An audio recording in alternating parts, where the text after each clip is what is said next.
Oi de novo, gente. A paz do Senhor. Bom dia, boa tarde, boa noite de novo. Eu tô com a mesma roupa, com o mesmo cabelo, porque eu tô gravando tudo no mesmo dia, entendeu? Tô empolgada. Então a gente vai seguir aqui com esses vídeos.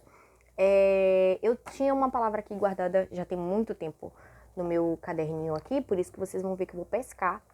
O título dela é Graça igual favor imerecido, né? Primeira coisa que tem questionamento é: será que eu entendo o que isso quer dizer? Graça? Será que eu aceito, né? Experimento a graça? Porque todo mundo fala em graça, né? Todo mundo fala em graça, favor imerecido, favor. Mas o que é essa graça de fato? O que é esse favor imerecido? Então, o primeiro texto que eu vou ler com vocês é Tito 2:11. Tito 2:11, que estava aberto, mas que fechou. Aqui, Tito 2:11, que está aberto, na verdade. Porque a graça de Deus se há manifestado, trazendo salvação a todos os homens. E o outro texto que eu vou ler é Efésios 2:8, que fala: porque pela graça sois salvos, por meio da fé.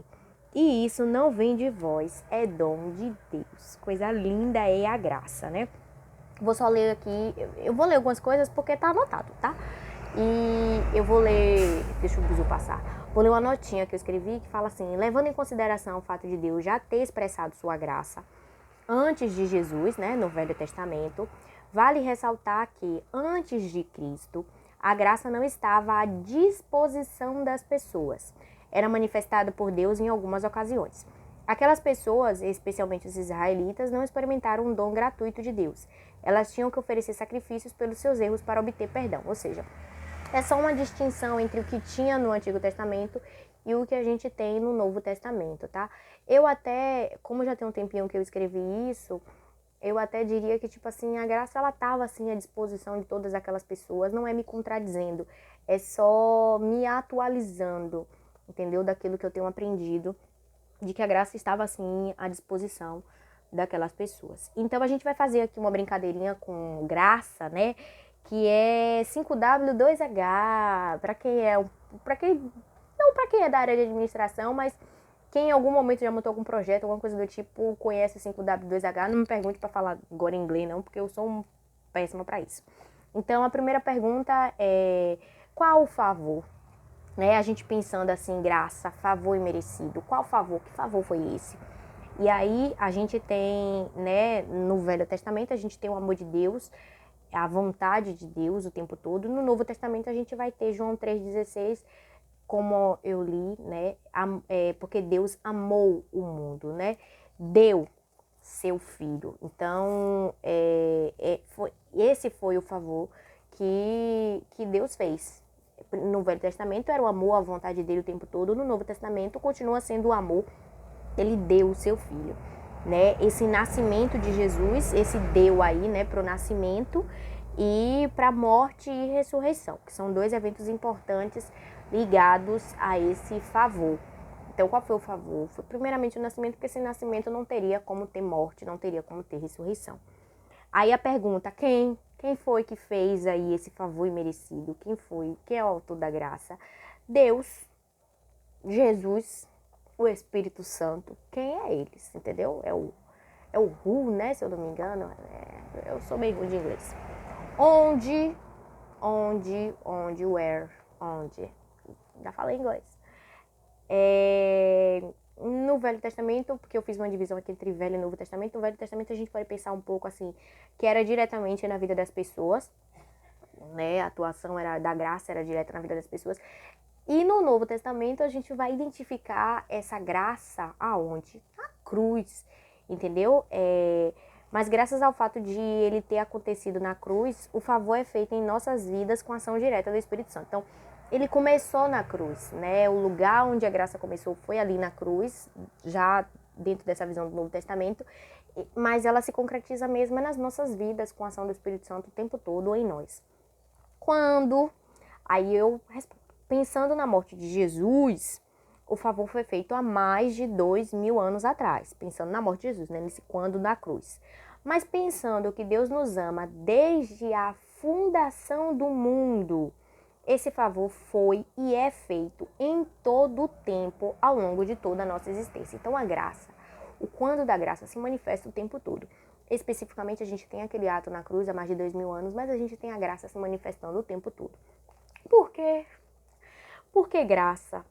E aí, Romanos 3, 23 vai trazer a resposta aqui maravilhosa. Porque todos pecaram e destituídos estavam da glória de Deus. Estavam da glória de Deus. Então, por que nós precisamos da graça? Foi porque desse favor imerecido. Porque nós todos éramos pecadores, somos ainda, continuamos pecadores, mas tinha essa questão do afastamento total de Deus. E estávamos destituídos dessa glória de Deus, né? E com o sacrifício de Jesus a gente volta a ter um relacionamento com Deus e a poder viver a sua glória. Como é que acontece a graça? Através do amor de Deus, do sacrifício de Jesus, o seu ato na cruz e da ação do Espírito Santo que acontece o tempo todo nas nossas vidas. Então a graça ela se manifesta dessa maneira. E quanto, essa é a pergunta que não quer calar, né? Quando a gente vai fazer o 5W2H, o quanto ele é essencial, porque nenhum projeto vai para frente sem saber exatamente quanto é que vai ser gasto naquele projeto, né? E o quanto da graça é preço de sangue. Sangue de animais no Velho Testamento lá, né? Que não era bem ligado à graça, mas era sangue de qualquer forma. E para nós foi todo o sangue de Jesus foi dado para que a graça ela pudesse ser manifestada, né? Para que esse projeto de Deus graça pudesse ir adiante. E aí, pensando no imerecido, né? A gente pensa muito em graça, favor e merecido, né? Fala em graça, que é graça, favor e merecido. Pensando nesse merecido, aí vem a primeira pergunta, né? Por que ele é imerecido? E aí vem a resposta, é bem bonitinha. Porque nós não merecemos. Aí vocês vão dizer assim, você tá de gracinha, Jéssica? Mas é porque a gente não merece mesmo. Mas por que a gente não merece? E aí a gente volta para Romanos 3, 23, que a gente leu lá, que foi o porquê. Porque todos pecaram e destituídos estavam da glória de Deus. Nós todos tínhamos pecados, então, né? E aí eu escrevi o seguinte, e é aqui que eu quero chegar. Se nós não reconhecemos que não merecíamos ou merecemos favor algum, nós não vamos conseguir experimentar a graça de Deus. Gente, isso aqui é profundo. É preciso reconhecer que não somos merecedores de nada.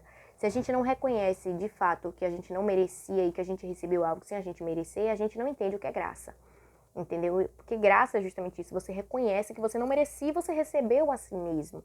E que você vai continuar recebendo mesmo você não sendo merecedor nunca. Isso é graça. Experimentar a graça é chegar em 2 Coríntios 5,14. Gente, a melhor coisa que aconteceu na minha vida foi descobrir o que é graça, entender graça. Porque o amor de Cristo nos constrange. Você descobre o que é graça e você fica assim, meu Deus, o teu amor me constrange. É isso que a graça provoca em nós. É ser grato por entender que não merecia e aceitar aqui, entenda-se, leia-se, perdoar, né? Porque muitas vezes isso é necessário, né? A gente também tem que aprender a se perdoar. Então você é grato, entende que não merecia e aceita por entender que o favor já foi feito. Ou seja, não é possível fugir da graça. Não tem como a gente fugir da graça. A gente pode errar, a gente pode pecar quantas vezes for. Não estou incentivando ninguém a pecar, porque aqui Paulo fala, né? A gente vai ver Paulo falar muito claramente, porque a gente está na graça, a gente pode pecar, fazer o que a gente quiser. Não, Paulo diz, não é para aproveitar a graça para isso, até porque a graça, quando a gente entende o que é graça, a gente cai aqui nesse 2 Coríntios 5,14, que a gente é constrangido pelo amor de Deus, a gente não quer mais o pecado, a gente não quer mais conviver com o nosso pecado, e é justamente isso, entendeu? É entender que a gente não vai conseguir fugir da graça e ela é a coisa mais maravilhosa que pode acontecer na vida de uma pessoa. E eu escrevi um conceito de graça, porque eu não sou obrigada a não ter o meu conceito de graça, né? E eu botei assim, olha, descobri o que é graça quando passei a ter dificuldade em descrevê-la. Eu sei que acabei de fazer uma descrição aqui, mas, sabe, é uma coisa que você fica assim, eu não sei dizer. E eu não sei dizer. E aí eu botei como descrever algo tão intangível e, confesso, tão ininteligível. Favor imerecido é uma definição conhecida por todos, mas realmente compreendida por poucos. Quando compreendemos a graça, passamos a achá-la incompreensível. Pois como pode um ser tão miserável como eu ser indescritivelmente amado, amada como sou? E, gente, graça é isso. Graça é isso. Então, eu realmente não sei mais o que falar de graça, porque, como eu disse, né? Eu não sei como descrever. Então, busquem conhecer a graça, viver a graça e é isso, graça.